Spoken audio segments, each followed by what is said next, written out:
please ensure the loan repayment, will you? While I was at work, an unexpected email popped up.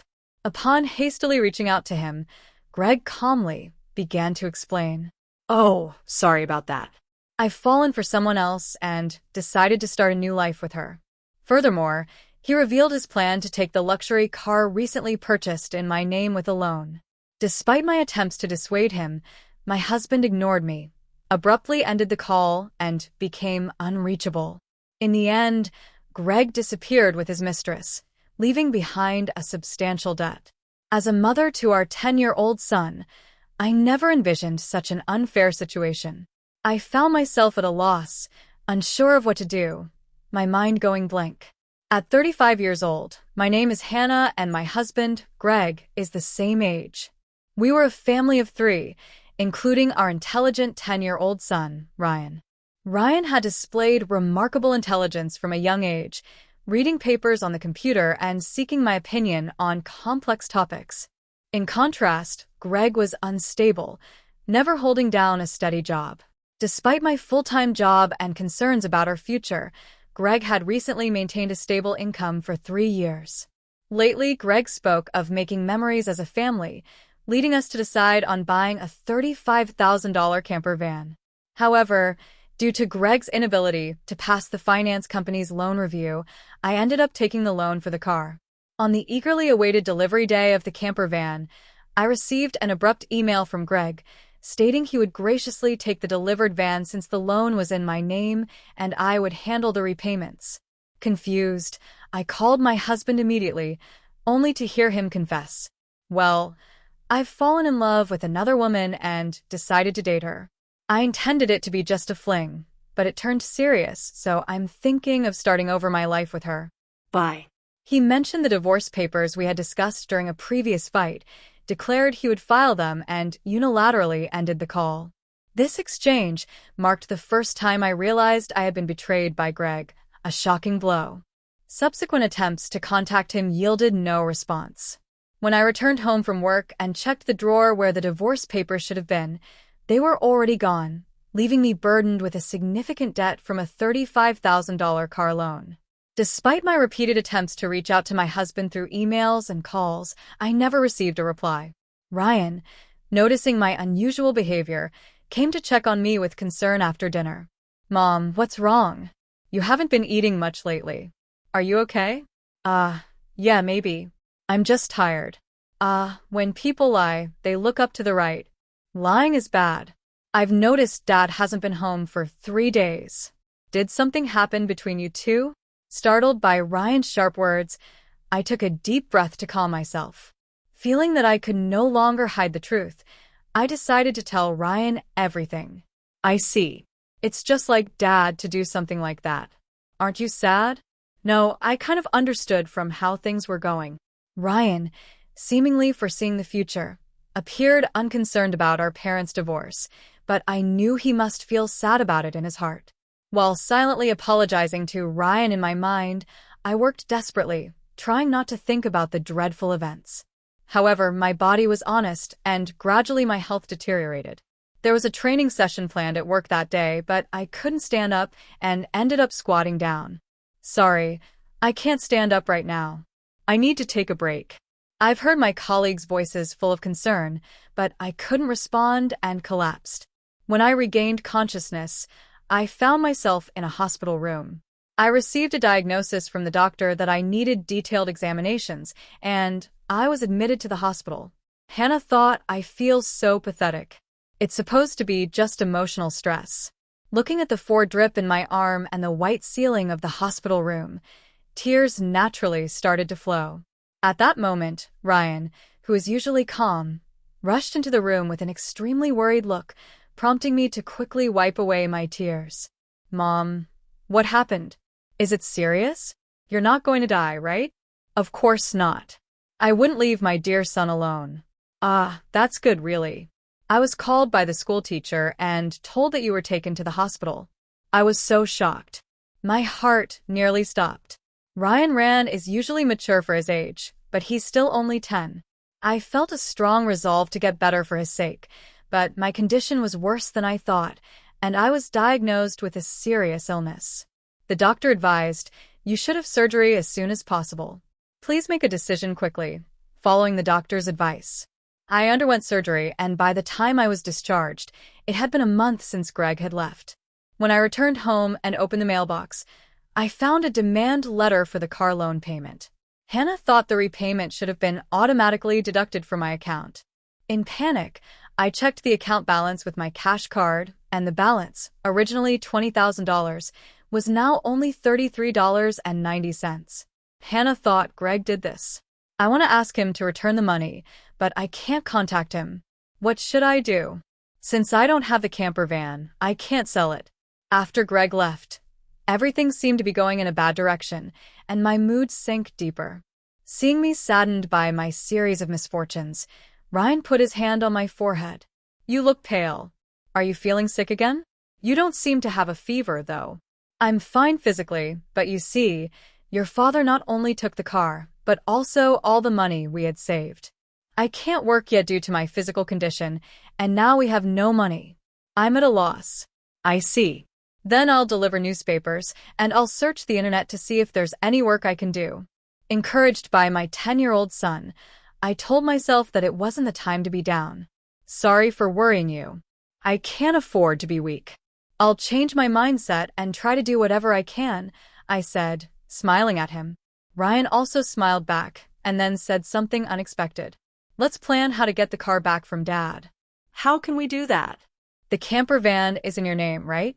"Yes, but what about it?" "Then maybe we can?" Ryan suggested an idea that I couldn't even imagine. I had never thought such an idea could exist. "Also, I have no idea where your father is." "Then let's check on my phone." A month ago, once when we went hiking as a family, surprisingly, Ryan, who is usually very reliable, got lost. At that time, we bought a kid's cell phone on Ryan's suggestion and installed a GPS app on it, which both Greg and I could access. With this app, I can see where Dad is in real time, and he's been moving around a lot. "Oh, is that so? But what if we find him, and he just says something vague and escapes again?" As I pondered this, Ryan smiled and made an intriguing suggestion. "Don't worry, I've already taken precautions." "What did you just say?" To my astonishment, Ryan had acted independently while I was in the hospital, achieving something unbelievable. I thought, I can't believe such a smart child came from me. Understanding Ryan's words, I was simply amazed. He had even caught wind of Greg's mistress. "All right, let's teach Dad, who betrayed us, a lesson." "Okay, let's start the plan right away." Together, my son and I prepared for that moment. Hannah thought, with Ryan by my side, I'm invincible. Bring it on. Anywhere, anytime. 3 days later, my phone rang. It's me. "Please, I need your help." "Oh, who might this be?" "Don't play dumb. It's your husband. Obviously, I'm being questioned by the police about you. At this rate, they might ask me to come to the police station voluntarily. Help me out." "Oh, is that so?" Just wait a moment then. I immediately went with my son to where Greg was. And to my surprise, it was a forest park near our house where camping was possible. Greg was being questioned by the police in front of his car, looking bewildered. Feeling pathetic, I sighed and told the police we needed to have a talk as a couple and asked them to leave for a while. At that time, Greg seemed uncomfortable being watched by the people around us and urged Ryan and me to get into the car. Inside the car, Greg's mistress was sitting cross-legged, glaring at us. But that was no longer important. Sorry about that. "Thanks for coming. But why did the police suddenly show up at my place?" "I don't get it." "That's because I filed a report about the missing camper van." What? "Why would you do that?" "It's obvious, isn't it? My car was stolen." Greg, foolishly thinking that actions between spouses can't be criminal, was saying nonsensical things. But the world isn't that naive, you know. You filed for divorce, remember? Forgot? So we are strangers now, and are driving a stranger's car without permission. That's a crime. Ryan figured all this out. Typical, sharp as ever, that kid. But I didn't steal the car. I just borrowed it for a bit. "Oh, is that so? Well, I'd like to use my car now. So could you return it? That would be really helpful." As I reached out my hand, asking Greg to return the keys, he reluctantly handed them over after confirming it was returned. Ryan quietly started talking. Hey, why did you abandon your family and choose to play around with this woman? Caught off guard by his son's unexpected question, Greg was flustered and awkwardly scratched his head. Seeing this, Greg's mistress chuckled smugly and started talking. It's because I'm more attractive than your mother. Look at me, you can see it, right? He fell head over heels for me and decided to leave his family. Quiet. I didn't ask you, old lady. Dad, you answer. Mandy was silenced by Ryan's stern tone, but Greg remained quiet. If you can't explain, that's fine. I'll just have the police come back and arrest you. Wait, hold on. Okay, I'll talk. Mandy, it turns out, joined Greg's company 3 months ago. They were attracted to each other and became involved at the welcome party for new employees. Later, it was discovered that Mandy was pregnant and Greg decided to start a new life with her, leaving us behind. Why did you take the camper van? I quit my job and thought about selling the car for money. But it seems like you were using it quite a bit, weren't you? I thought it was a waste to sell it right away, so we decided to go on a trip. Wait, how do you know all this? Remember when Ryan got lost? After that, as a precaution, we bought him a kid's cell phone and installed a GPS app. Did you forget? We installed it on your phone, too. So I knew where you were all this time. By the way, I later found out from Ryan that he had pretended to get lost during our family hike because he wanted a cell phone. I was amazed at Ryan's ability to think and act so strategically. I suspected something was off with Dad, so I came up with this plan to monitor his actions. You really are a terrifying child. I will never become an adult like you, Dad, who betrays important people without a second thought. Greg, faced with the hard truth Ryan told, was a pitiful adult unable to offer any rebuttal. In contrast, seeing Ryan, only 10 but able to think and speak his mind firmly, gave me a sense of strength as a mother. I felt I couldn't lose, especially in settling things properly. Also, return the $20,000 you withdrew from my account right now. That was our joint property, as a couple. I don't have to return it. No, it's not that. The money was what I saved little by little since I was single after all. You always quit your jobs midway, so we hardly ever saved money together, did we? I was appalled to hear that the $20,000 had been squandered by Greg and his mistress. It was the moment I felt relieved about divorcing him. So that's how it is. But if you stole and used the car and my money, that's going to be a serious crime. What? I just sent the police away, so it's not their business anymore, right? I only said we would talk. I have no intention of withdrawing the complaint. I must add the theft of my money to the report. Mom, should I call the police now? I can do it with just one button on my phone. Mandy, Greg's mistress, had been watching our conversation but quickly tried to get out of the camper van. At that moment, she let out a scream that echoed around. The reason was that outside the car door, Mandy's parents were standing there, faces red with anger, about to explode in fury. Startled, she stepped back as her parents yelled at her. I'm sorry. Don't be so angry. But why are you here, Mom and Dad? I called your parents beforehand. What? Why? The truth was, during my hospital stay, Ryan had visited Greg's office and tearfully told him, my dad left the house with a woman we don't know and my mom collapsed.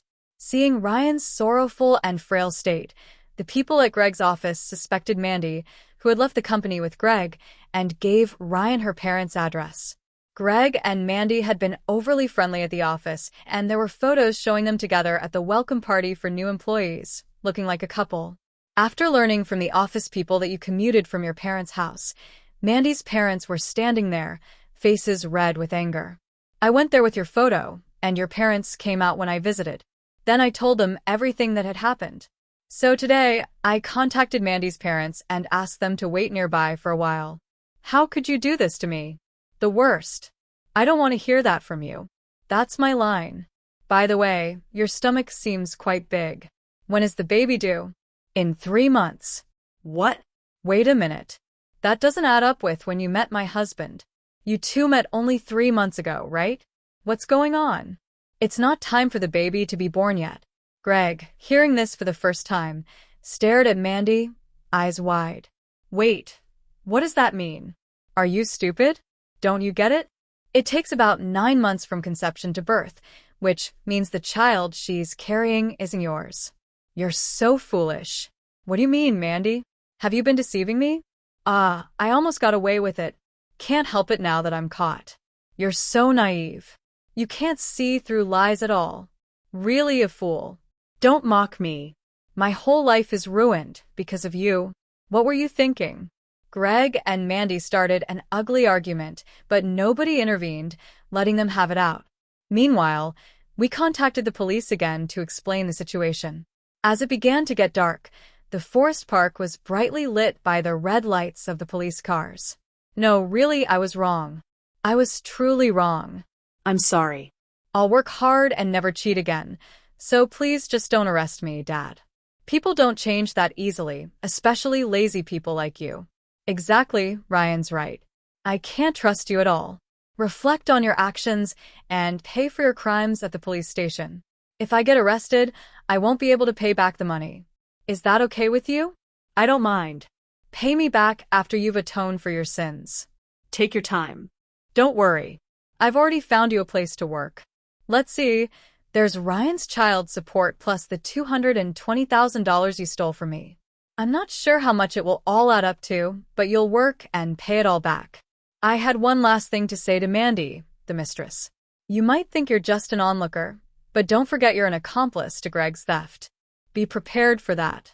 When I told them that Mandy would have to pay if Greg couldn't return the stolen money, she shivered in fear. Mandy asked her parents for help, but they refused, saying, "We disown a daughter who causes trouble for others." Thus, Greg and Mandy were taken away in a police car together. Thanks to Ryan's smart strategy, we were able to punish Greg and his mistress, Mandy. Though they were released from detention soon after, they faced a hefty payment to me.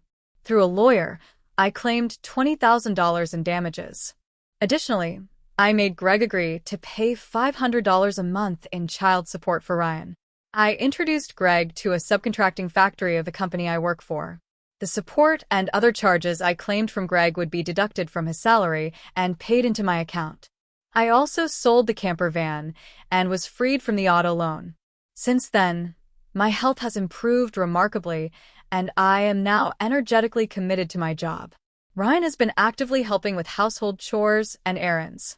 I want to keep moving forward strongly so that Ryan can pursue the path he loves without giving up.